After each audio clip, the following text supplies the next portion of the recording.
Thank you, Abhishek.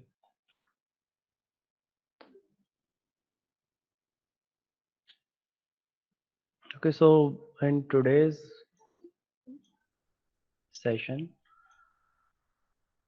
we'll be focusing upon experiment number 4.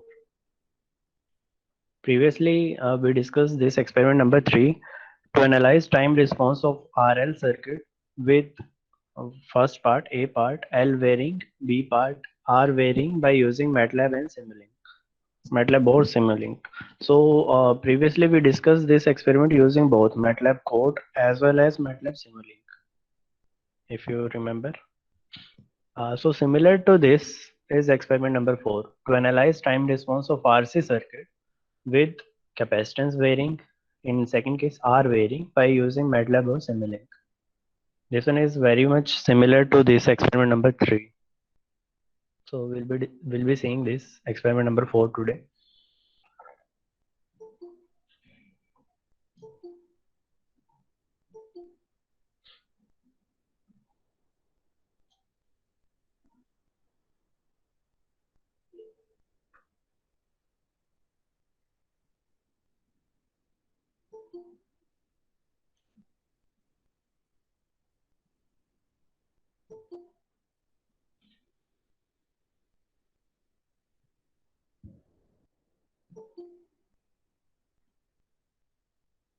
Okay, so before moving on to MATLAB part of this experiment, let's discuss its theory first. So we are talking about a series RC circuit here. Uh, in our case, we are going to use an AC source, but in network analysis in theory, you might have studied this RC circuit with DC battery source, DC voltage source in series and connected in series with RC branch, right? So what happens there? Basically, if you remember from your theory part, if you are providing an series RC branch with series connected DC voltage source, so basically you are giving a kind of step input, step voltage input to RC network, right? So accordingly, capacitance starts to charge and its charging rate is defined as per its time constant, which is nothing but product of R and C. So time constant for an series RC circuit is defined as R into C basically, right? So depending upon value of RC, your circuit will start to charge. So typically your circuit will look like something like this.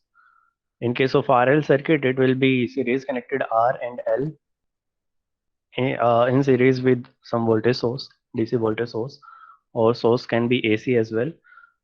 Similar is the case for RC series RC network. Okay. So as soon as you close this switch, this capacitance will start to charge. So its equation by using KVL can be written as this: voltage drop across resistor plus voltage drop across capacitance. Voltage drop across resistors plus voltage drop across capacitance. This entire summation will be equal to this voltage at any instant of time. So instantaneous value we are talking about with respect to time. Okay. So this equation can be written VR in time domain plus VC in time domain is equal to, so VR will be, what will be value of VR? Whatever current is flowing into resistance, R into IT plus VCT, and IT for this capacitive network will be equal for both the components which is in through this resistor, current will be same, which is flowing through this capacitance. So we can say IT is nothing but C dVCT by dt. Basically जो भी capacitance के across voltage है dV by dt of that into C. So this much current will flow through capacitance and same current is flowing through resistance. So that's why we have written this equation as R into IT. IT is same, which is this, plus VCT. Here we are defining RC as time constant. We are naming this term as time constant for this particular RC network. This product of values of resistance and capacitance is defined as time constant for this network. So RC is denoted by tau. Fine tau into D V C T by D T plus V C T, और ये overall जो voltage है which is equal to this source voltage written as V T. ठीक है, तो equation समझ आई। Normal अगर हम टाइम डोमेन में इस सर्किट की इक्वेशन को रिप्रेजेंट करें तो it will look like this. So यहाँ पे जो आर सी है इसके डायमेंशंस बेसिकली टाइम के हैं, डायमेंशन ऑफ टाइम है। कैसे? R C can be written as its dimension can be written as R can be written as V by I, C can be written as Q by V. If you remember, q is equal to cv, so c is equal to q by v.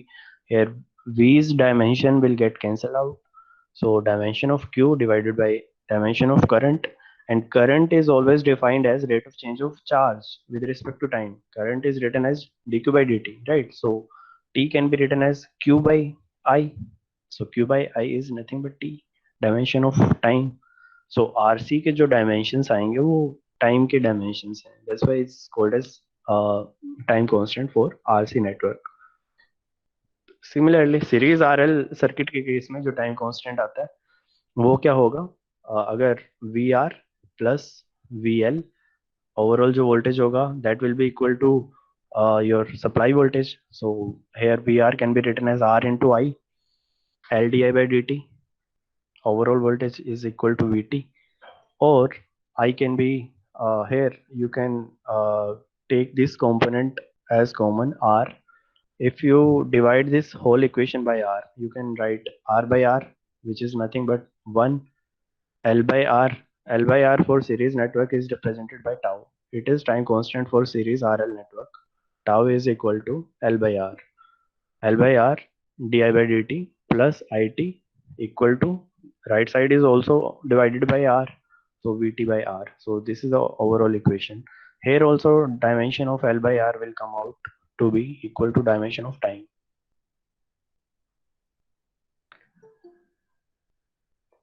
ठीक है, so basically हम series RL network में या फिर series RC network में directly हम time constant निकाल सकते हैं। कैसे? Tau equal to L by R in case of RL circuit and tau equal to R C in case of series RC circuit.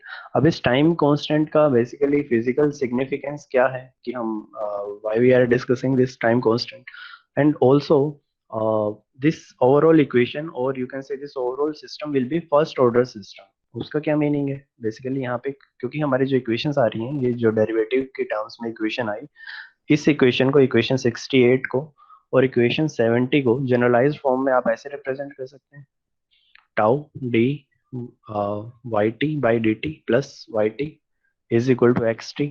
Y T की जगह आप एक बार वी सी पुट कर सकते हो in case of R C circuit, and you can put I T in place of Y T in case of R L circuit. So generalised equation ये बनी। अब ये जो इक्वेशन आई है बेसिकली ये फर्स्ट डेरिवेटिव फॉर्म है, so we can say this overall system, this equation is of first order linear system, first order system. ठीक है, तो ओवरऑल फर्स्ट ऑर्डर सिस्टम के लिए हमने टाइम कांस्टेंट का डिस्कशन यहाँ पे किया। अब now we are moving on, what is the significance of this time constant, कि टाइम कांस्टेंट का रोल क्या है एक्चुअली यहाँ पे। so in case of RC circuit, if we are considering a DC source, this circuit is also representing series RC circuit with the DC input, DC voltage source, and output is taken across capacitance, right? V capacitance. So basically इसमें होगा क्या, जैसे जैसे आपने जैसे ही यहाँ पे आपने स्विच ऑन किया या डीसी सप्लाई सर्किट में कनेक्ट की तो आपके रेजिस्टेंस के थ्रू करंट फ्लो कर रहा है और कैपेसिटेंस चार्ज होना शुरू हो जाएगा, राइट? जैसे जैसे उसको करंट का सप्लाई मिल रहा है तो capacitance will start to store charge, और इसका चार्जिंग जो कर्व आएगा वो कुछ इस नेचर का आएगा कि इनिशियली इसके अक्रॉस 0 वोल्टेज था, जैसे जैसे कैपेसिटेंस ने चार्ज होना शुरू किया इसका वोल्टेज बिल्ड होना स्टार्ट हो गया, और एक पर्टिकुलर टाइम के बाद ये फुल्ली चार्ज हो जाएगा इक्वल टू इनपुट वोल्टेज। ठीक है, तो जो आरसी डिफाइन होता है, जो टाइम कांस्टेंट डिफाइन होता है 1 RC एट इस वैल्यू पे, इस पर्टिकुलर वैल्यू पे 63% चार्ज हो जा रहा है ऑफ सप्लाइड वोल्टेज। जो भी आपने वोल्टेज सप्लाई किया उसका 63% ये चार्ज हो गया पर्टिकुलर दिस वैल्यू पे। अब 5 times of this time constant 5 RC के अबाउट इसका जो परसेंटेज चार्ज होता है दैट इज 99.5%। तो वी कैन से आरसी जो फिजिकली जो रिप्रेजेंट कर रहा है वो बेसिकली हमें एक आइडिया दे देता है ओवरऑल कैपेसिटेंस के चार्जिंग सर्किट का, कि एक टाइम कांस्टेंट पे वो अप्रोक्सीमेटली 63% चार्ज हो जाता है, और 5 आरसी पे 5 times of normal time constant वो अप्रोक्सीमेटली फुल्ली चार्ज हो जाएगा कैपेसिटेंस। सिमिलरली डिस्चार्ज के सर्किट में डिस्चार्ज होते हुए अगेन अप्रोक्स 36 पॉइंट समथिंग इसका परसेंटेज आता है, और रफली you can say 37%। So approx 37% of its initial charge value, अगर ये इतना डिस्चार्ज हो गया तो that value is equal to its time constant value. 5 RC पे ये कम्प्लीटली जीरो वोल्टेज तक आ जाएगा, कम्प्लीटली डिस्चार्ज हो जाएगा। तो बेसिकली टाइम कांस्टेंट किसी भी सर्किट में, आरसी सर्किट में या आरएल में, बेसिकली उसके चार्जिंग और डिस्चार्जिंग बिहेवियर को एक इंडिकेशन दे देता है कि इतने टाइम के बाद हम कितना चार्ज उसमें एक्सपेक्ट कर सकते हैं। ठीक है, तो बेसिकली उसके चार्जिंग और डिस्चार्जिंग से रिलेटेड है। अगर आप टाइम कांस्टेंट की वैल्यू चेंज करेंगे अकॉर्डिंगली उसका चार्जिंग डिस्चार्जिंग रेट चेंज हो जाएगा। ठीक है, तो ये ओवरऑल एक नॉर्मल सा डिस्कशन था। कमिंग बैक, जो हमें यहाँ पे ऑब्जर्व करना है, जो मेन ऑब्जेक्टिव है इस एक्सपेरिमेंट में, वो क्या है? अब बेसिकली हमें इसका टाइम रिस्पॉन्स स्टडी करना है। तो वी कैन से कि टाइम के रिस्पेक्ट में हमें इसके करंट का बिहेवियर स्टडी करना है। इस सर्किट में जो करंट फ्लो करेगा उसका वेवफॉर्म कैसा आएगा, बेसिकली हमें वो स्टडी करना है यहाँ पे। ठीक है, this is what is written here to analyze time response of RC circuit with capacitance of variable nature and R of variable nature। ठीक है, तो इसको हम सिमुलिंक से करेंगे। इसका कोडिंग वाला पार्ट मैं आपके लिए एज एन असाइनमेंट छोड़ रहा हूँ, क्योंकि हम थर्ड एक्सपेरिमेंट ऑलरेडी डिस्कस कर चुके हैं, सेम है। वहाँ पे जो कोड आपने यूज किया था बस उसमें एल की जगह सी यूज करना है। वहाँ पे जहाँ आपने एक्सएल डिफाइन किया था, XL is equal to J omega L, उसकी जगह यहाँ पे एक्स डिफाइन होगा, X is equal to 1/j omega C. Changes बस इतने हैं, बाकी ओवरऑल लॉजिक है वो सेम रहेगा। और कोडिंग क्योंकि आप लोग मोबाइल में भी कर सकते हो, तो इसलिए कोडिंग वाला पार्ट मैं आपके एंड पे इसका एज एन असाइनमेंट छोड़ रहा हूँ, और सिमुलिंक वाला पार्ट मैं आपको डिस्कस करूंगा इसके साथ। ठीक है, तो कोडिंग वाला पार्ट आपको खुद से ट्राई करना है इसका। हाँ, बाकी जिसने भी अभी तक अटेंडेंस नहीं लगाई है वो चैट में अपनी अटेंडेंस, रोल नंबर, नेम वगैरह ड्रॉप कर दो यहाँ पे चैट बॉक्स में। Now moving on to MATLAB. Fine, coding circuit is also shown to you. RL circuit में बेसिकली हमने आरएल सर्किट में ये सब किया था कि इनिशियली हमने कुछ वैल्यूज ली थी, प्री डिफाइंड वैल्यूज हमने आर एल एंड फ्रीक्वेंसी के लिए और इनपुट वोल्टेज के लिए। अकॉर्डिंगली हमने करंट कैलकुलेट किया था, और आरएमएस वैल्यू से बेसिकली हमने फिर उसका इंस्टेंटेनियस वैल्यू फाइंड करी थी वोल्टेज की और करंट की, और इसको हमने प्लॉट किया था। ये ओवरऑल कोड था कांस्टेंट वैल्यू ऑफ इंडक्टेंस के लिए। तो यहाँ पे आपको चेंजेस क्या करने होंगे, इंडक्टेंस की जगह क्योंकि हमें कैपेसिटेंस यूज करना है तो एक्सएल की जगह एक्ससी आ जाएगा, and formula will change obviously. यहाँ पे था आपका XL is equal to 2 pi into F into L. XC के केस में क्या हो जाएगा, 1/2 पाई एफ इंटू सी। ठीक है, तो आपका एक्ससी यहाँ पे चेंज हो जाएगा, और अकॉर्डिंगली जेड की इक्वेशन मॉडिफाई होगी। बाकी की इक्वेशंस मोर और लेस सेम रहेंगी। तो अकॉर्डिंगली आप यहाँ पे चेंजेस करेंगे और कोडिंग वाला पार्ट खुद से करेंगे। ये कांस्टेंट कैपेसिटेंस के लिए बन जाएगा आपका एक प्रोग्राम। सेम लॉजिक जो लूप वाला लॉजिक किया था वेरिएबल इंडक्टेंस के लिए, सेम लॉजिक से आप वेरिएबल कैपेसिटेंस का प्रोग्राम खुद से बनाएंगे। ठीक है, now moving on to Simulink part. तो सिमुलिंक कैसे स्टार्ट करते हैं? One option is you can start it from here, Simulink library. Second option, you can write in command window Simulink, and then you can just enter, and Simulink window, Simulink browser will open. Okay, these are two options. और third option, अगर आपके पास already कोई programme आपने बना रखा है Simulink block, तो उस पर आप डबल क्लिक करके यहाँ करंट डायरेक्टरी से बेसिकली उसको ओपन कर सकते हो। स्कोप को साइज एक बार रिड्यूस कर देते हैं हम। ये हमने लास्ट टाइम डिस्कस किया था सर्किट, तो यहीं से एक बार कंटिन्यू करते हैं ब्रीफली इसको रिवाइज करके। तो बेसिकली यहाँ पे था क्या, एक पावर जीआई का कंपोनेंट लगा है, एक series voltage AC voltage source लगा है, सीरीज आरएलसी ब्रांच लगी है, आरएलसी नहीं है रादर ये आरएल ब्रांच है। कैसे? बिकॉज सी की वैल्यू यहाँ पे हमने जीरो रखी थी, रेजिस्टेंस वाज 2।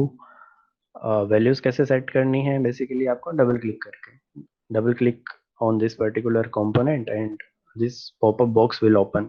यहाँ पे आप उसकी वैल्यूज चेंज कर सकते हो, 2 ohms एंड 1 मिली हेनरी। इसका मतलब क्या है, 1 × e⁻³ मीन्स 10⁻³ सो 1 मिली हेनरी।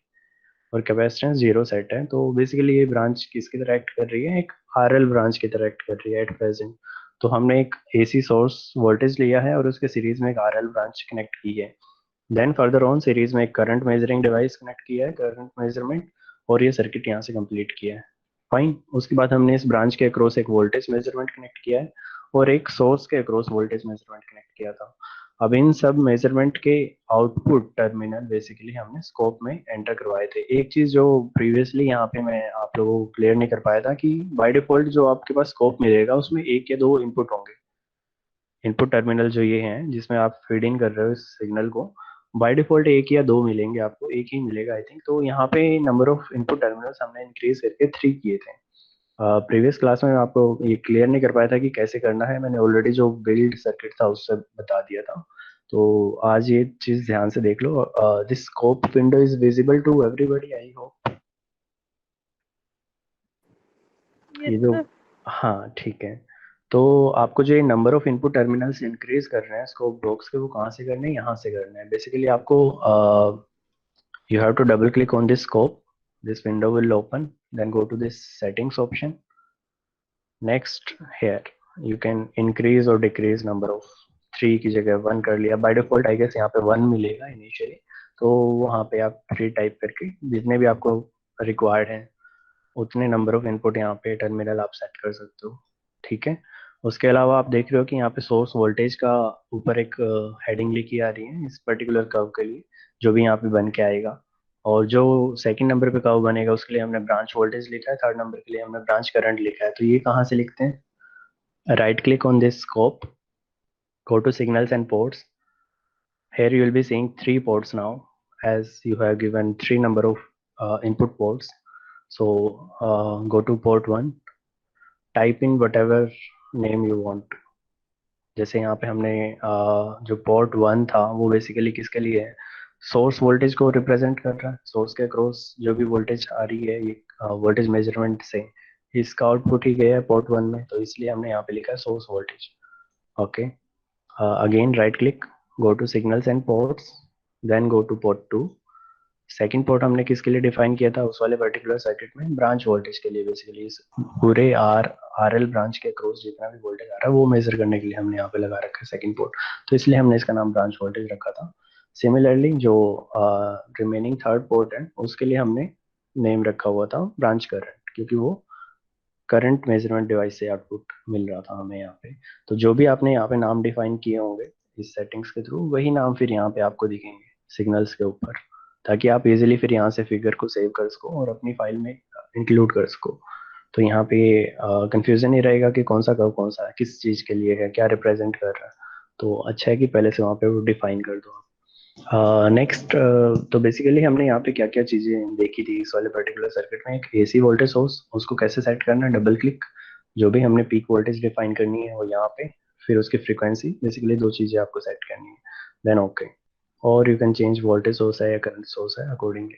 तो इस वाले सर्किट में हमारा ये एसी वोल्टेज सोर्स लगा था, देन कनेक्टिंग वायर्स है और एक ब्रांच है, आरएल ब्रांच है। इस ब्रांच को आप वैल्यू सेट करके आर आर ब्रांच भी बना सकते हो, आर एल ब्रांच भी बना सकते हो, सिंपल एल ब्रांच बना सकते हो, सिंपल कैपेसिटिव ब्रांच भी बना सकते हो, जैसे भी आप बनाना चाहो। Then voltage measurement and current measurement. Voltage measurement हमने पैरेलली कनेक्ट किया है अक्रॉस पर्टिकुलर ब्रांच, और करंट मेजरमेंट हमने सर्किट सीरीज में कनेक्ट किया है। ठीक है। Just one second.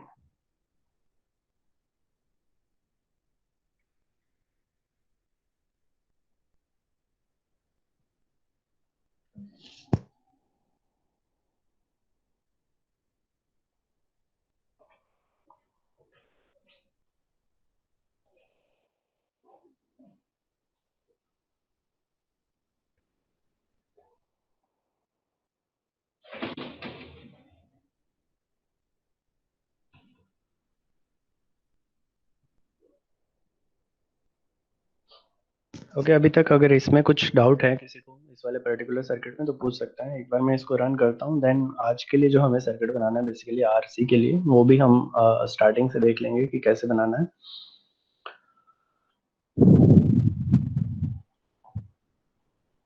प्रीवियसली जो किया था ये उसके लिए सर्किट था हमारा। ठीक है, तो will start with new circuit for today. तो कैसे, कहाँ से, कौन से कंपोनेंट्स लगाने हैं? First you go to new, then build a new model. Just before that just have a look at this circuit and अभी तक के डिस्कशन में कुछ भी डाउट है अगर तो वो पूछो आप।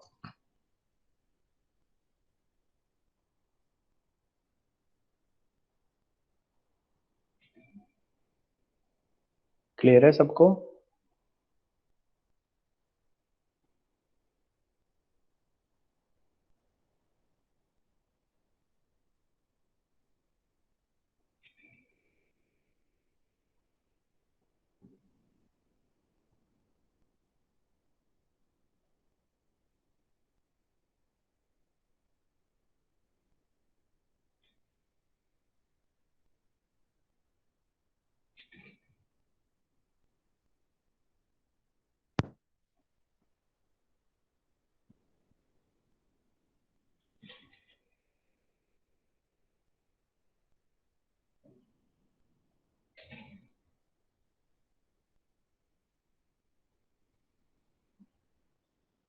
Okay, no doubts, fine, will move ahead.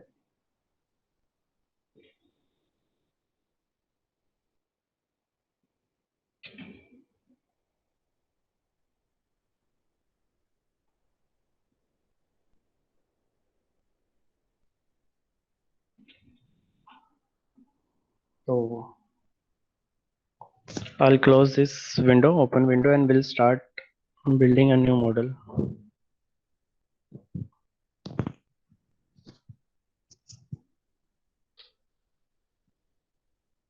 तो अब इसमें कनेक्ट करने के लिए बेसिकली हमें let me check meeting connected भी है या नहीं, क्योंकि किसी को कोई रिस्पांस नहीं मिला मुझे अभी तक। It seems connected, fine.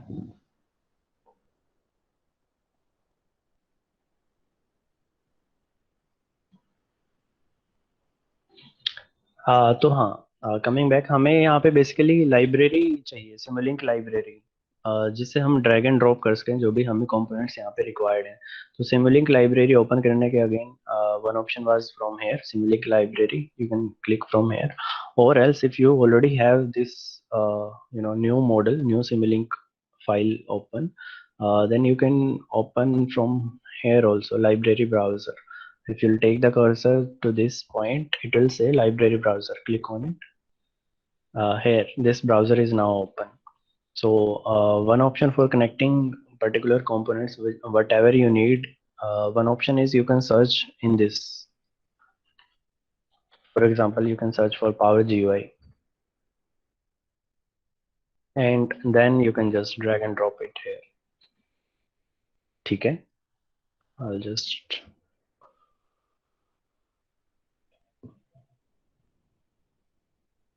okay, it's raining outside. Fine. One option is you can drag and drop Power GUI by searching in this library. Second option, अब आप कहोगे इसमें आया क्यों नहीं, एक्चुअली वो राइट साइड में कहीं पे आया होगा ये। Let me just delete it. Second option, instead of searching here, just scroll this thing, come all the way down to Simscape. Here you will be seeing Simscape. जितने भी हमारे इलेक्ट्रिकल के कॉमनली यूज्ड ब्लॉक्स हैं जो भी हमें सिम्बोलिंक में चाहिए, वो मोस्टली सिमस्केप में आपको मिलेंगे। Go to Simscape, then go to Sim Power Systems. और ये जो पर्टिकुलर लाइब्रेरी है सिम पावर सिस्टम्स, अगर इससे आप कोई भी कंपोनेंट अपने इसमें सर्किट में यूज कर रहे हो, मॉडल में यूज कर रहे हो, तो उसको रन करने के लिए हमें पावर जीयूआई चाहिए एडिशनली। अगर आपने पावर जीयूआई नहीं लगाया तो आपका सर्किट रन नहीं होगा सिंपली। अगर आप वो रिक्वायर्ड कब है, अगर आप ऊपर से इनमें से कुछ और कहीं पे कोई और सर्किट बिल्ड कर रहे हो तो वहां पे आपको रिक्वायर्ड नहीं है। बट अगर आपका सर्किट सिम पावर सिस्टम से रिलेटेड है यहाँ से कोई ब्लॉक आप यूज कर रहे हो इनमें से, तो आपको पावर जीआई होना कंपलसरी है आपके सिमुलिंक मॉडल में। वार्निंग इन एडवांस, क्योंकि रेन हो रही है तो मे बी पावर कट हो या ऐसा कुछ हो तो meeting may be momentarily leave हो जाए। ऐसा कुछ होता है तो वेट करना, I will rejoin with my laptop. Fine, now moving ahead. Power, Sim Power Systems में first of all we need electrical sources. Go to electrical sources. Here you will find AC voltage source, drag and drop. पहले एक काम करते हैं, जो भी components हमें required हैं वो सारे यहाँ पे ड्रॉप करके रख लेते हैं, फिर उसको आपस में कनेक्ट करेंगे। Next go to components elements basically. In elements, take this branch series RLC branch.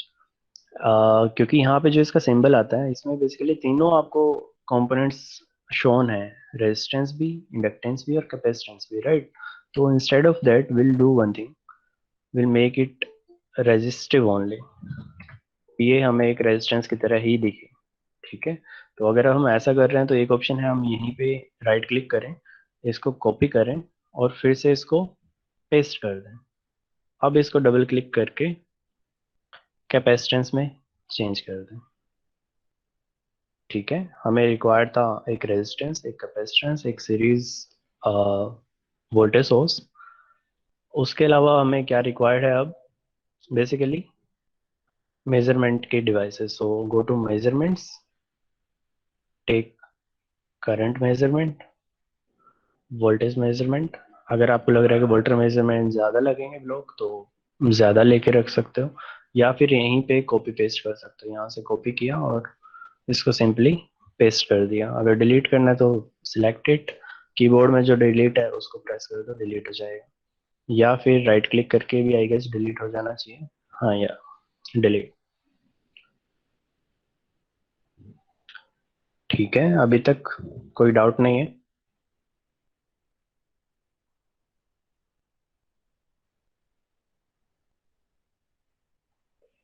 Fine.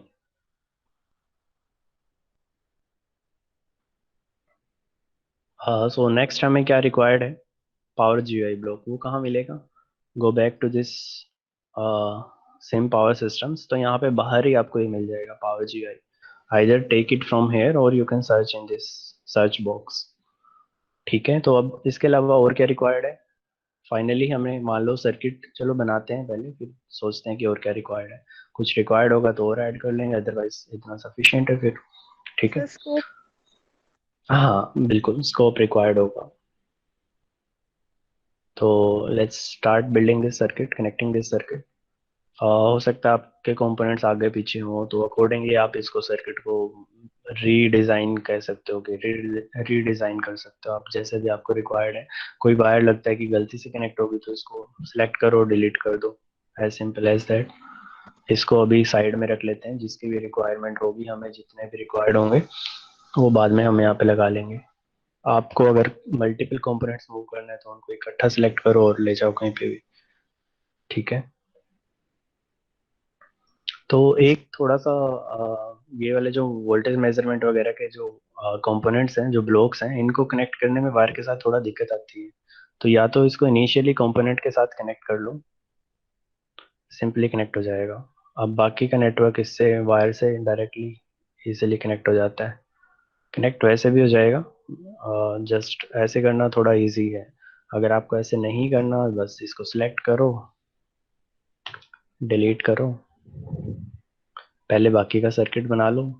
और क्योंकि हमें वोल्टेज मेजरमेंट ज़्यादा चाहिए होंगे तो हम कॉपी पेस्ट कर रहा हूँ मैं इसको। ठीक है,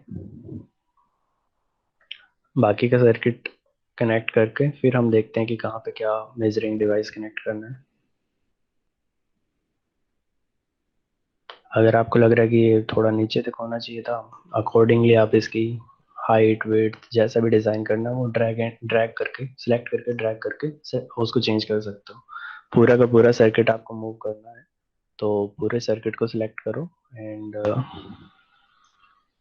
आई होप हो जाना चाहिए, हाँ ये ऐसे। ठीक है, फाइन। हमने सिंपल एक रेजिस्टेंस ले लिया और एक कैपेसिटेंस ले लिया और एक एसी वोल्टेज सोर्स ले लिया। एज पर हम द सर्किट हमारा कंप्लीट है, बट हमें क्योंकि मेजरमेंट भी करना है तो ऑब्वियसली वहाँ पे हमें कुछ ना कुछ मेजरिंग डिवाइसेस लगाने पड़ेंगे। लेट्स लेट्स से कि हम, एक ऑप्शन है कि पूरी ब्रांच की वोल्टेज ले लें, इसके अक्रॉस आरसी ब्रांच के अक्रॉस वोल्टेज ले लें। सेकंड ऑप्शन है कि हम किसी पर्टिकुलर कंपोनेंट की अगर लेना चाहें वोल्टेज। अब ये कनेक्ट नहीं हुआ क्योंकि रेड कलर का दिख रहा है।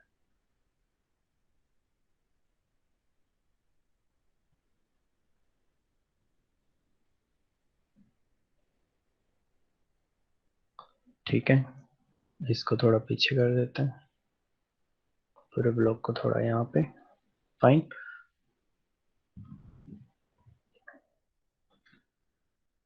एक और वोल्टेज मेजरमेंट बना लिया यहाँ पे कॉपी पेस्ट करके। क्यों? क्योंकि हम चाहें तो रेजिस्टेंस के क्रॉस भी लगा सकते हैं सेपरेटली अगर लगाना है। सिंपली पैरेलल में हमें लगाना है वोल्टेज मेजरमेंट को। Now same we can do with this source also, कि अगर हमें सोर्स का वोल्टेज मेजर करना है। ठीक है।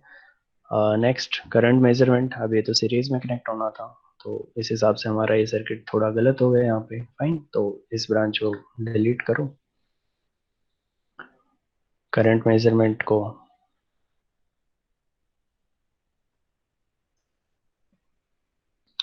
सर्किट में ऐड करो। अब जो इसका आउटपुट टर्मिनल है, वहां से बेसिकली हमें कहीं ना कहीं कनेक्ट करना पड़ेगा ताकि इसके आउटपुट को हम देख पाए, इन सभी के आउटपुट को। राइट, तो उसके लिए हमें क्या रिक्वायर्ड है? स्कोप चाहिए, जो इनिशियली हमने नहीं रखा। तो लाइब्रेरी में वापस जाओ, डायरेक्टली आप यहाँ से भी सर्च कर सकते हो जो भी कंपोनेंट आपको रिक्वायर्ड होता है। तो स्कोप हमें यहाँ पे इजीली मिल गया। फाइन, तो स्कोप आ गया। अब मल्टीपल स्कोप्स भी यूज कर सकते हो। एक स्कोप यहाँ हो गया, दूसरा एक सिर्फ एक कनेक्शन हमने इसमें कर दिया सपोज, बाकी दूसरे मेजरमेंट के लिए दूसरा स्कोप लगा लिया, या फिर एक ही में कर सकते हो। अगर एक ही में करना है तो क्या करना है, इस पर डबल क्लिक करो स्कोप पे, गो टू सेटिंग्स। अब यहाँ पे हमारे कितने मेजरमेंट है, 1 2 3, और एक सोर्स का वोल्टेज 4। तो लेट्स से हम 4 इनपुट पोर्ट्स यहाँ पे डिफाइन कर देते हैं। तो यहाँ पे हम 4 ले लेते हैं, तो अकॉर्डिंगली यहाँ पे 4 वेवफॉर्म्स एक ही में, एक ही स्कोप में दिखने लगेंगे। ठीक है, तो इसके लिए हम करते क्या है, फर्स्ट लेट्स से जो सोर्स का आउटपुट वोल्टेज है उसको स्कोप में कनेक्ट कर लेते हैं हम। ठीक है। नेक्स्ट रेजिस्टेंस के अक्रॉस जो था उसको हम कनेक्ट करते हैं। थर्ड लेट्स से, और फोर्थ जो फाइनली हमारा करंट का वो कंपोनेंट बचा हुआ था। अब ये जो ब्रांचेस हैं, अगर आप चाहो इनको रीअरेंज कर सकते हो कि जैसे भी एज पर योर कन्वीनियंस, कि आप चाह रहे हो कि इसको सर्किट को थोड़ा ऐसा दिखना चाहिए तो ज़्यादा बेटर लगेगा, ये लाइन्स अलाइन होनी चाहिए तो ज़्यादा सिमेट्रिकल लगेगा। जैसे भी आपको रीअरेंज करना है यू कैन डू दैट। उस वायर को सिलेक्ट करो और ऊपर ले जाओ या नीचे, जैसे भी करना चाहो। ठीक है।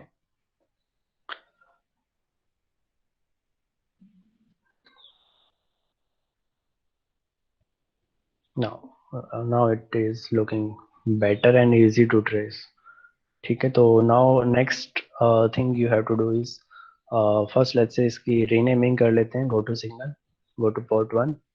पोर्ट 1 किससे कनेक्टेड है इसका? सोर्स वोल्टेज से। So let's rename it as, कुछ भी नाम आप रख सकते हो, बेसिकली वो आपके ग्राफ पे दिखेगा, उसका के ऊपर दिखेगा। Next go to second port. Port 2 किससे कनेक्टेड था? रेजिस्टेंस के क्रॉस जो भी वोल्टेज ड्रॉप आएगा। So let's call it V R और वी रेजिस्टेंस। नेक्स्ट जो थर्ड पोर्ट है, वीसी।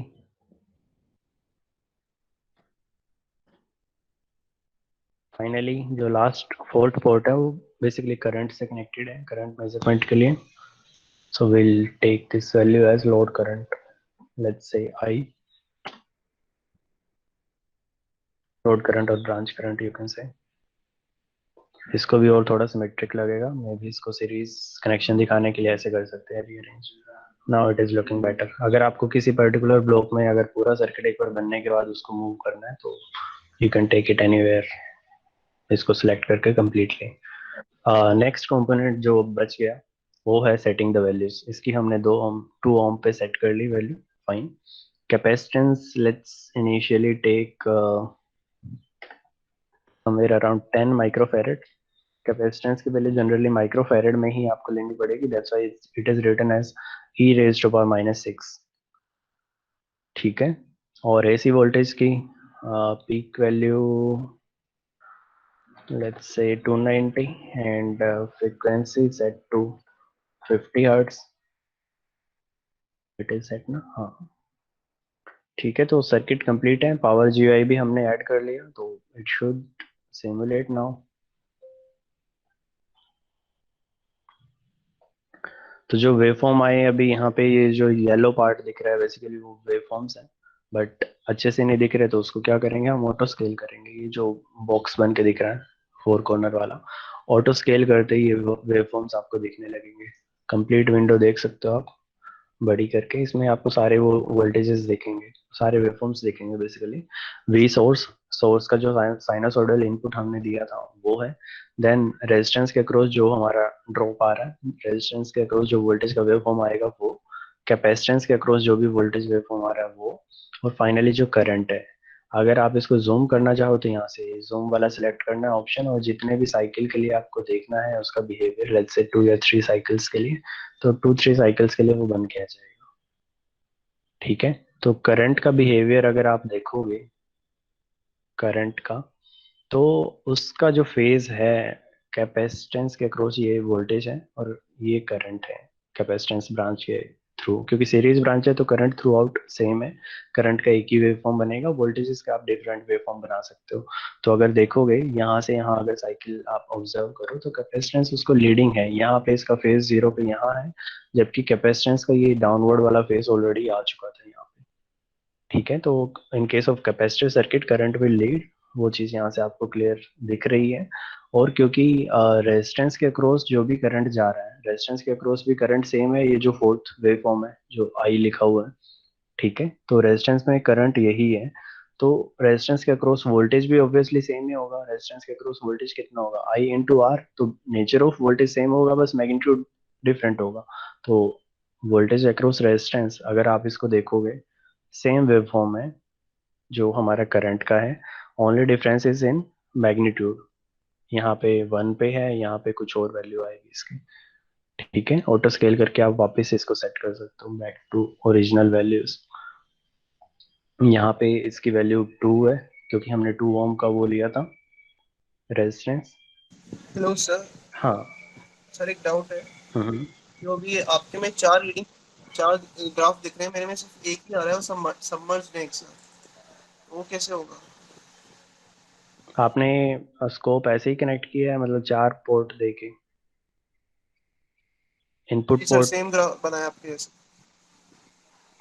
ओके, उसके लिए आपका यहाँ कहीं ग्रिड व्यू एक रहता है स्कोप में, मे बी आप कोई न्यू वर्जन यूज कर रहे हो या तो। आई थिंक इस वाले वर्जन में वो सेटिंग नहीं है, आपको मे बी विजिबल हो, आप अपना स्कोप ओपन करके यहाँ उसका सिंपली ग्रिड व्यू टाइप से एक ऑप्शन रहता है, मतलब ड्रैग एंड ड्रॉप करके आप उसमें सिलेक्ट कर सकते हो कि आपको ऐसे वर्टिकली डिफरेंट डिफरेंट चाहिए या एक ही में सबमर्ज चाहिए। इस वाले वर्जन में मेरे को वो ऑप्शन नहीं दिख रहा। आपके पास आई थिंक कोई और वर्जन हो तो यहाँ स्कोप की सेटिंग्स में आप उसको सर्च करना।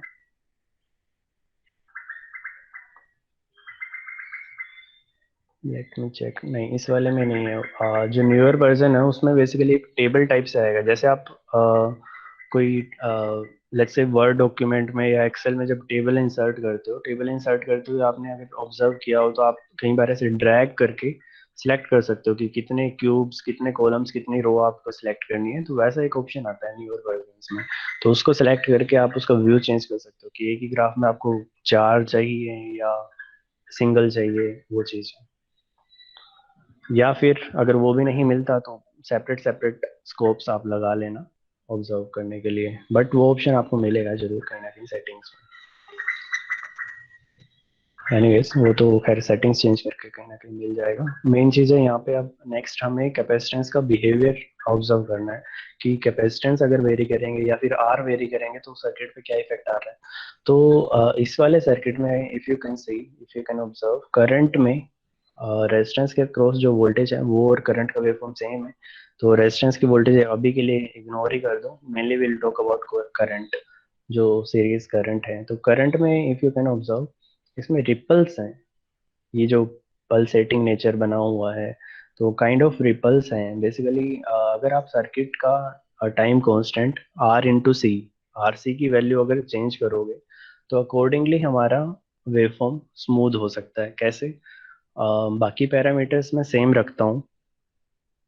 Let's say I increase value of resistance, initially 2 ohms था, नाउ 20 ohms है।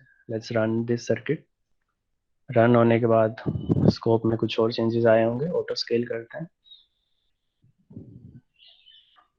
सिलेक्टेड 2 to 3 साइकिल्स, और अब आप देख रहे हो करंट का वेवफॉर्म स्मूथ है। If you can observe initially इसमें पल्सेस थे 2 या 3 साइकिल तक भी, अगर हम ऑब्जर्व करके देखें तो now current waveform is smooth. Current का अगर क्लियर हो गया तो ऑब्वियसली रेजिस्टेंस का भी क्लियर हो जाएगा। तो रेजिस्टेंस का इफेक्ट आया क्या है यहाँ पे, कैसे आया बेसिकली कि resistance is kind of a damping element. Resistance के अक्रॉस हमारी एनर्जी वेस्ट होती है, यू कैन से इट्स अ डैम्पिंग एलिमेंट। तो जो भी ऑसिलेशंस हैं अगर हम हाई इम्पिडेंस उसको ऑफर करेंगे, हाई रेजिस्टेंस ऑफर करेंगे तो वो ऑसिलेशंस डैम्प आउट हो जाएंगे। डैम्प आउट, डैम्पिंग का मीनिंग क्या होता है डैम्पिंग वर्ड का? बेसिकली कोई चीज डिमिनिश हो जाना। जैसे हम अगर ऑब्जर्व करें, मान लो कोई वाइब्रेशंस हैं किसी चीज में, वो वाइब्रेशंस अगर स्लोली डिक्रीज होने लगे, इनिशियली बहुत ज़्यादा ऑसिलेशंस हों और वो स्लोली वो अगर डिके करके ऑसिलेशंस कम हो जाए, स्मूथ बन जाए चीज़, तो उस चीज़ को हम डैम्पिंग बोलते हैं कि हमने उसके ऑसिलेशंस को डैम्प आउट कर दिया वहाँ पे। ठीक है, तो बेसिकली ये यहाँ पे रेजिस्टेंस का जो इफेक्ट आ रहा है वो काइंड ऑफ डैम्पिंग है नेचर में। तो अगर हम रेजिस्टेंस ज़्यादा इंक्लूड कर रहे हैं सर्किट में तो हमारे ऑसिलेशंस क्लियर आउट हो गए। ऑब्वियसली मैग्नीट्यूड चेंज होगा, जो एम्पलीट्यूड है कर्व्स का वो भी चेंज होगा, साथ ही साथ जो क्या कहते हैं, जो नेचर ऑफ कर्व है वो मोर स्मूथ यहाँ पे हमें मिल रहा है करंट का। ठीक है, तो ये हो गया रेजिस्टेंस का इफेक्ट। रेजिस्टेंस की डिफरेंट वैल्यूज आप ट्राई कर सकते हो सर्किट में। Let's take it back to 2 ohm. Now see effect of capacitance. Similar is the effect of capacitance. Initially 10 microfarad था, अगर मैं कैपेसिटेंस की वैल्यू डिक्रीज कर दूं यहाँ पे 5 माइक्रोफेरेड अगर लेंगे तो यहाँ पे ऑसिलेशंस और ज्यादा आएंगे सर्किट में। ऑटो स्केल, ये देखो करंट के वेव फॉर्म में, if you zoom on this part तो यहाँ पे हमारे ऑसिलेशंस अब ज्यादा हैं, एक टाइप से कह लो कि नॉइस है सर्किट में। तो ये जो इफेक्ट है कैपेसिटेंस का, अगर कैपेसिटेंस की वैल्यू अब हम इंक्रीज कर दें, इनिशियली 10 थी, डिक्रीज करके 5 करी थी, लेट्स से अब 50 कर दें या फिर 100 कर दें, 100 माइक्रोफैराड, तो वेवफॉर्म अकॉर्डिंगली स्मूथ हो जाएगा एकदम से।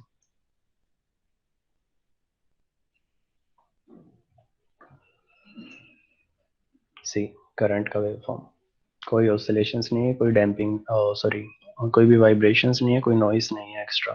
तो काइंड ऑफ इसने नॉइस को फिल्टर आउट कर दिया कैपेसिटेंस की हमने जैसे जैसे वैल्यू को इंक्रीज किया। Similar was the effect of resistance. तो we can say overall basically हो क्या रहा है कि हम उसका टाइम कांस्टेंट चेंज कर रहे हैं, चाहे हम रेजिस्टेंस बढ़ाएं चाहे कैपेसिटेंस बढ़ाएं, ओवरऑल उसका आर सी इंक्रीज हो रहा है सर्किट का, आर इंटू सी जो टाइम कांस्टेंट था।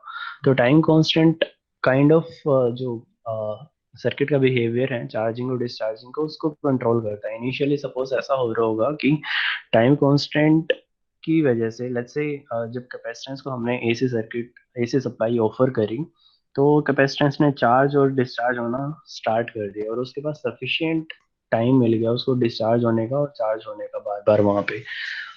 बट जैसे जैसे हमने टाइम कांस्टेंट को ज्यादा किया उस पर्टिकुलर वैल्यू से, रेट ऑफ चार्जिंग उतना ही था, तो अब उसको उतना टाइम नहीं मिल रहा, लेट्स से कि वो कम्प्लीटली बस एक ही साइकिल में चार्ज हो रहा है, एक ही साइकिल में डिस्चार्ज हो रहा है। ऐसा कुछ बिहेवियर यहाँ पे मे भी पॉसिबल है। तो मोरलेस कंक्लूजन ये है कि आरसी जो ओवरऑल है टाइम कांस्टेंट है वो सर्किट के वेवफॉर्म को अफेक्ट करता है। आरसी की वजह से ही कह सकते हो कि इंडिविजुअल इफेक्ट भी सिमिलर आ रहा है, रेजिस्टेंस का भी कैपेसिटेंस का भी। तो बेसिकली हमें सर्किट का टाइम रिस्पॉन्स स्टडी करना था, तो उसके लिए हमने ये किया था यहाँ पे। तो रेजिस्टेंस और कैपेसिटेंस दोनों का इफेक्ट हमने यहाँ पे स्टडी किया कि वेवफॉर्म पे क्या आएगा। मैग्नीट्यूड तो ऑब्वियसली, एम्पलीट्यूड तो ऑब्वियसली चेंज होगा ही होगा, जैसे ही आप रेजिस्टेंस की वैल्यू चेंज करोगे करंट का जो एम्पलीट्यूड है वो चेंज होगा। बट नेचर ऑफ कर्व में भी थोड़ा चेंज है। और बाकी जो लीडिंग है नेचर वो तो रहेगा ही रहेगा सर्किट का। तो इसमें कुछ डाउट्स हैं आपको तो पूछिए। तो पल्स आना बंद कैसे होगा, तो एक बार फिर से बताएं। पल्सेस आना बंद कैसे हो गया, तो काइंड ऑफ यहाँ पे एक टाइप से आरसी सर्किट क्या है, टाइप से फिल्टर की तरह काम कर रहा है आपका इससे यहाँ पे। तो उसने वो नॉइसेस जो थे, एडिशनल नॉइस था, उसको फिल्टर आउट कर दिया। या फिर अगर आप रेजिस्टेंस बढ़ा रहे हो तो अगेन वो डैम्पिंग इफेक्ट आ रहा है वहाँ पे। तो ऑसिलेशंस को डैम्प कर दे रहा है। ऑसिलेशंस डैम्प होने का मीनिंग है कि ऑसिलेशंस मान लो पहले ऐसे थे, काफी ज्यादा ऑसिलेशंस थे, तो ऑसिलेशन अब रेजिस्टेंस के अक्रॉस एनर्जी वेस्ट होगी, वो वाली जो एडिशनल जो नॉइस वाली एनर्जी थी रेजिस्टेंस बढ़ाने से। तो उससे होगा क्या कि अगर वो वेस्ट हो रही है तो यानी वो कम हो रही है, कम हो रही है तो वी कैन से कि वो डैम्प हो रही है, डैम्प आउट हो रही है, उसका एम्पलीट्यूड कम हो रहा है। वो इतनी कम हो गई कि अब वो स्मूथली इस कर्व में ही मर्ज होगी, कोई एडिशनल उसमें वाइब्रेशंस नहीं बचे।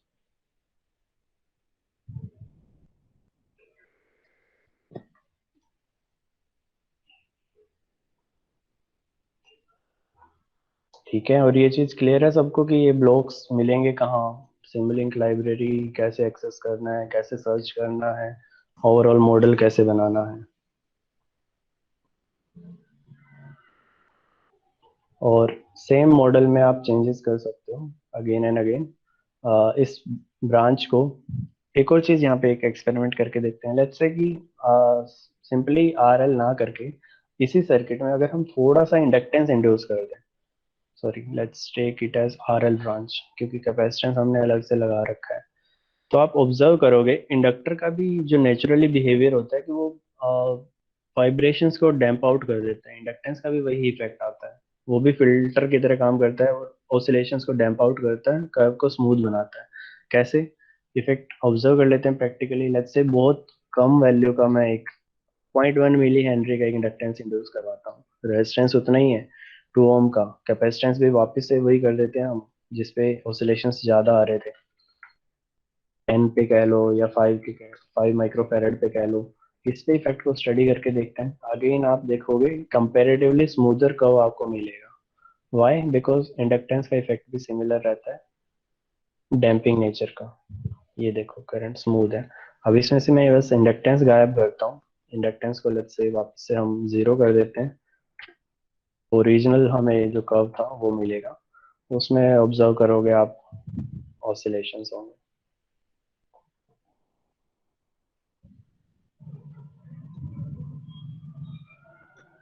ये वाले। फर्दर स्टडी करना है, लेट्स से इसको और डिक्रीज कर देते हैं ताकि ऑसिलेशंस ज्यादा दिखे हमें। 5 microfarad,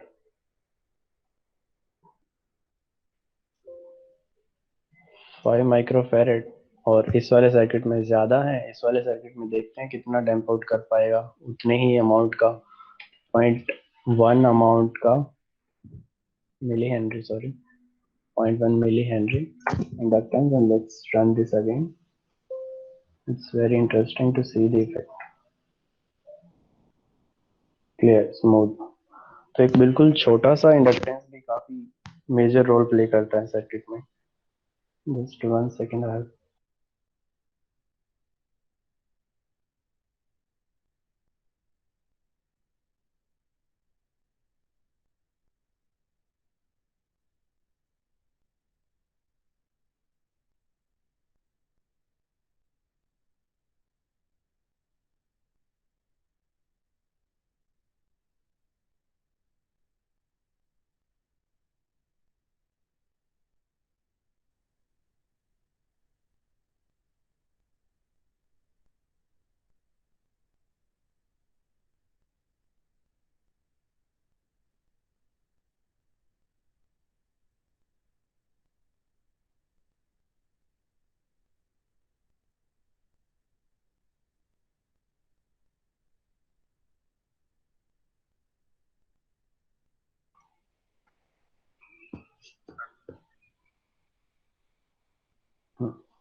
So any doubts so far?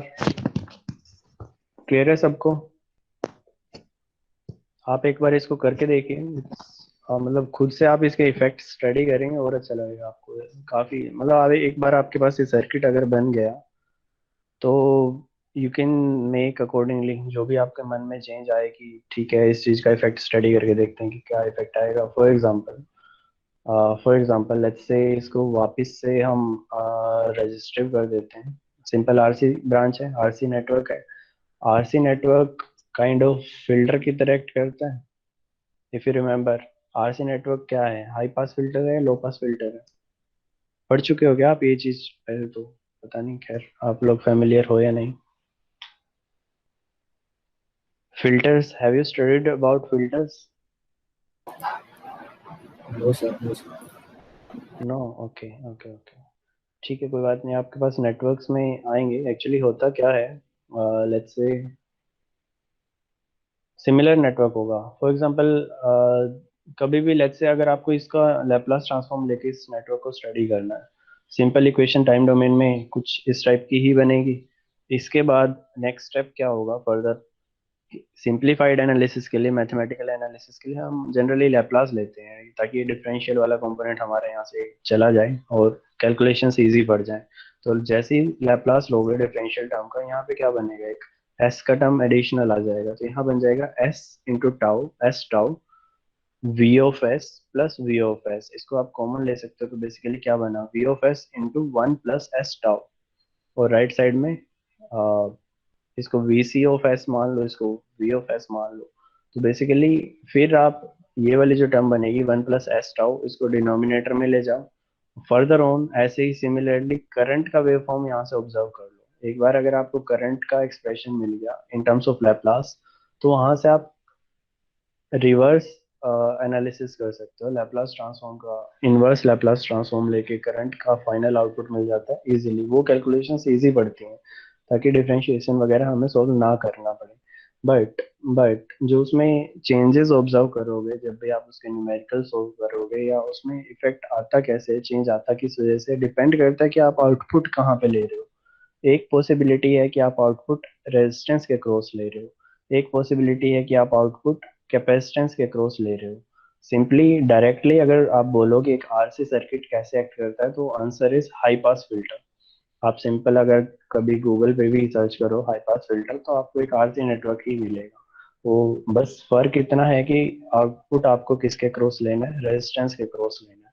तो सिंपल एक सर्किट हाई पास फिल्टर की तरह एक्ट करता है, RC circuit. Why? Reason, reason being हमें बेसिकली इम्पिडेंस को ऑब्जर्व करना है। आपको ये चीज याद रखने की भी जरूरत नहीं है कि वो लो पास फिल्टर की तरह एक्ट करेगा या हाई पास फिल्टर की तरह एक्ट करेगा। फर्स्ट लेट्स डिस्कस कि हाई पास फिल्टर होता क्या है। High pass filter kind of ऐसी असेंबली होगी आरसी नेटवर्क का जो बेसिकली हाई फ्रीक्वेंसीज को पास करने देगा अपने थ्रू। लेट्स से यहाँ से हम इनपुट ट्रांसफर करवाएं, बीच में फिल्टर नेटवर्क है, तो हमें आउटपुट साइड पे जो आउटपुट मिलेगा, अगर हाई फ्रीक्वेंसी हम इनपुट करवा रहे हैं तो उसको पास करने देगा। अगर लो फ्रीक्वेंसीज हम इनपुट करवा रहे हैं या फिर कह लो कि डीसी इनपुट करवा रहे हैं, तो कैपेसिटेंस उसको ब्लॉक कर देगा, आगे जाने नहीं देगा।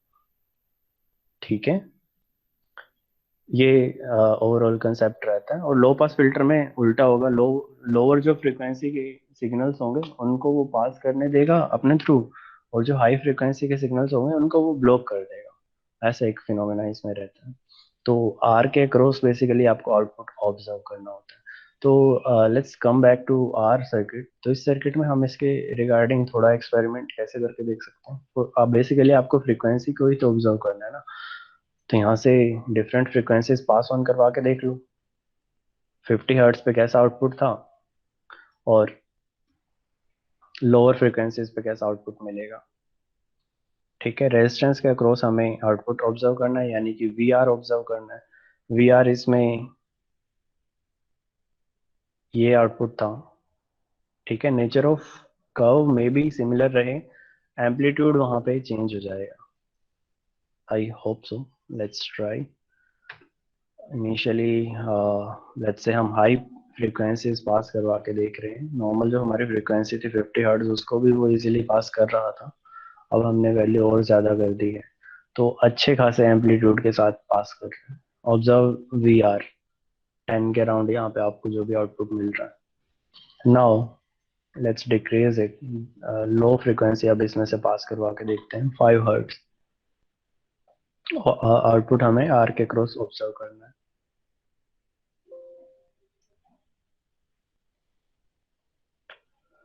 फर्स्ट थिंग आउटपुट भी कुछ अजीब है, और इवन उसका एम्पलीट्यूड अगर आप ऑब्जर्व करो, ये देखो decrease to 0.4। So you can conclude कि अगर हायर फ्रीक्वेंसीज आप इस पर्टिकुलर सर्किट को पास ऑन करोगे तो इजीली अच्छा खासा आउटपुट आपका आउटपुट साइड पे मिलेगा, अच्छा खासा मैग्नीट्यूड आपको। बट अगर आप लोअर फ्रीक्वेंसीज पास ऑन करवा के देखोगे तो वहां पे ये सर्किट इतना इफेक्टिवली वर्क नहीं करेगा। Now back to 50 hertz. इसमें भी आपको आउटपुट 1 के अराउंड आई गेस मिल रहा था ओरिजिनली, जो भी आपकी वैल्यू मिल रही थी।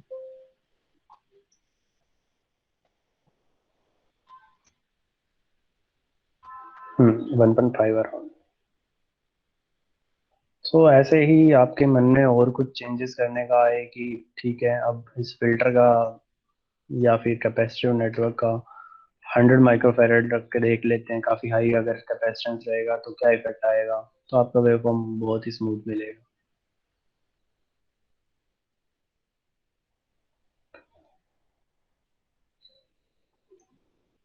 क्लियर एकदम। आई होप क्लियर हुआ होगा, आज के लेक्चर से कुछ कुछ कंसेप्ट आपको मिले होंगे।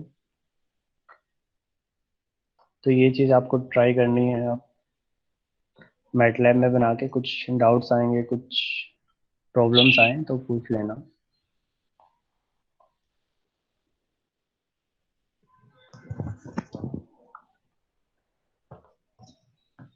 और अभी तक जो भी आपके जो फर्स्ट 2 एक्सपेरिमेंट सबमिट करने थे, किसी ने अगर नहीं सबमिट करे, नेक्स्ट जो लिंक क्रिएट करूंगा उसके साथ उसको सबमिट करने हैं। अकॉर्डिंगली अब जितना आप लोग डिले करोगे आपकी जो मार्किंग होगी उसके अकॉर्डिंग होगी। तो अब जो कमिंग वीक है, या ये कह लो कि नेक्स्ट वीक जब भी क्लास होगी, उससे पहले आपको पेंडिंग जो एक्सपेरिमेंट्स हैं मोस्ट ऑफ दोज कवर करने हैं। अब हमारे एक्सपेरिमेंट्स हो कितने गए, फर्स्ट हो गया, सेकंड हो गया, ये मोस्टली लोगों ने सबमिट कर भी दिए हैं। किसी की अगर पेंडिंग है तो नेक्स्ट असाइनमेंट के साथ, नेक्स्ट सबमिशन के साथ इनको भी कवर कर लेना, ठीक है। नेक्स्ट हमारे कौन कौन से एक्सपेरिमेंट्स हो गए? Hello sir. थर्ड हो गया, फोर्थ हो गया, जस्ट 1 सेकेंड, 9th हो गया, 10th हो गया। आई गेस 4 एक्सपेरिमेंट्स अब आप लोगों के पेंडिंग है, तो ये 4 एज सुन एज पॉसिबल आप लोगों को कवर कर रहे हैं, ठीक है। लेट्स से 4 एक्सपेरिमेंट्स करने में, क्योंकि ये सिमिलर ही हैं, तो कितना टाइम लगना चाहिए? At max 2 weeks let's say. तो up to next class at least 2 more submission should be there, third fourth और 9th 10th, जो भी आप लोगों ने कर लिए हैं इजीली। और थर्ड फोर्थ में मैटलैब वाला कोडिंग वाला पार्ट था, वो सबका होना चाहिए सबमिट। सिमुलिंक अगर किसी के पास है तो वेल एंड गुड, वो भी सबमिट करो, नहीं है तो उसका बेसिक जो भी थ्रू आउट आपको कंसेप्ट समझ में आया है, खुद से सर्किट ड्रॉ करके ओवरऑल जो भी प्रोसेस है वो आपको पूरा एक्सप्लेन करके उसमें डालना है। हाँ पूछो, कौन पूछ रहा था कुछ? सर मैं यही पूछा था सर, जैसे अभी हमारे पास मैटलैब का सॉफ्टवेयर नहीं है तो सर हम किस तरीके से कर पाएंगे सर उनको, मतलब जो कोडिंग है उसको सर। कोडिंग तो आप लोग इजीली कर सकते हो यार, मैटलैब जो ऐप है आई थिंक उस पर भी हो जाएगी, या फिर ऑनलाइन मैटलैब। अगर कोई एसआईपी में थे, मैटलैब वाले एसआईपी में, उनका अकाउंट में भी एक्सपायर हो गया हो, जो ऑनलाइन मैटलैब वाला था, मैथवर्क्स पे बनाया था, वो अकाउंट अब तक एक्सपायर हो गया होगा। 30 डेज के लिए आई थिंक वो बनता है। तो वो लोग अपना कोई और जीमेल आईडी से दूसरा अकाउंट बना के फिर से उस चीज़ को चला लो, ऑनलाइन मैटलैब को, या फिर ऐप के थ्रू कर लो कोडिंग, ठीक है। उसमें बेसिकली लगेगा क्या, एक जो आपका पहले वाला जीमेल अकाउंट है उससे मत बनाओ, दूसरा किसी जीमेल आईडी को यूज करके उससे एक अकाउंट बना लो मैथवर्क्स पे, और अकॉर्डिंगली फिर आप ऑनलाइन मैटलैब एक्सेस कर पाओगे। Okay sir. सर जो सिमलिंक है सर उसके लिए सर क्या करेंगे सर? सिमुलिंक के लिए जिसके पास सिमुलिंक है वेल एंड गुड, कोई अगर कॉलेज आ सकता है तो और भी बेटर, नहीं आ पा रहे आप लोग, तो अपना फिर उसका ओवरऑल प्रोसेस आपको बनाना है। एक कॉपी पेन से बनाओ या फिर विजियो एक सॉफ्टवेयर रहता है, उसके थ्रू आप सर्किट बना सकते हो। सर तो क्योंकि बेसिकली सर आपको पूरा सर्किट बना के और ओवरऑल प्रोसेस इंक्लूड करके एक फाइल सबमिट करनी पड़ेगी, क्योंकि अगर आपका कोई भी रिकॉर्ड नहीं है तो डायरेक्टली मीन्स कि आपकी मार्किंग नहीं हो सकती, राइट। आपके सर इवेल्युएशन, परफॉर्मेंस इवेल्युएशन किससे होगा? रिपोर्ट के अकॉर्डिंग होगा। तो उस केस में फिर अकॉर्डिंगली आपको खुद से सर्किट ड्रॉ करके ओवरऑल प्रोसेस बताना पड़ेगा, कैसे क्या है, कहाँ से कनेक्ट होना है। और अगर सिमलिंक है तो आप डायरेक्टली उसका स्क्रीनशॉट लेके इंक्लूड कर पाओगे। सर जो सर जो सर जो ये सॉफ्टवेयर वो बहुत बड़ा साइज है सर इसका। सर मैंने ट्राई किया था, 26 या 28 GB का कुछ था सर। तो सर इतना तो नहीं, पॉसिबल इतना नहीं है ना नहीं सर, होगा, क्योंकि इतना जो नहीं जो होगा। आई गेस साइज इतना नहीं होगा इसका। जनरली 8 GB तक का साइज रहता है। सर वो हाँ सर, वो बेसिक मॉडल के लिए था सर। एक प्रो मॉडल भी था जिसमें सर ये सिमलिंक का मतलब एडवांस चीज़ें भी हो सकती थी। वो उसका साइज दिखा रहा था 26 या 27 GB दिखा रहा था सर। नहीं, फिर आप कोई और फाइल या तो तो ट्राई कर। जनरली तो 8 GB अराउंड वाले में ही आपको सिमलिंक भी मिलता है। ओल्डर वर्जन तो 4 GB तक के आ जाते थे, बट आई गेस ओल्डर तो आप लोग डाउनलोड नहीं कर पाओगे। तो न्यूअर वर्जन्स भी जितना मुझे ध्यान आ रहा है तो 8 to 10 GB अराउंड रहते हैं जनरली साइज।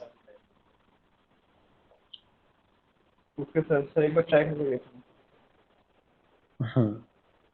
और जिसने भी अभी अटेंडेंस अगर नहीं रिकॉर्ड करी है अभी तक, तो यहीं से आपकी कंसीडर होगी, चैट से ही। तो please mark your attendance hair.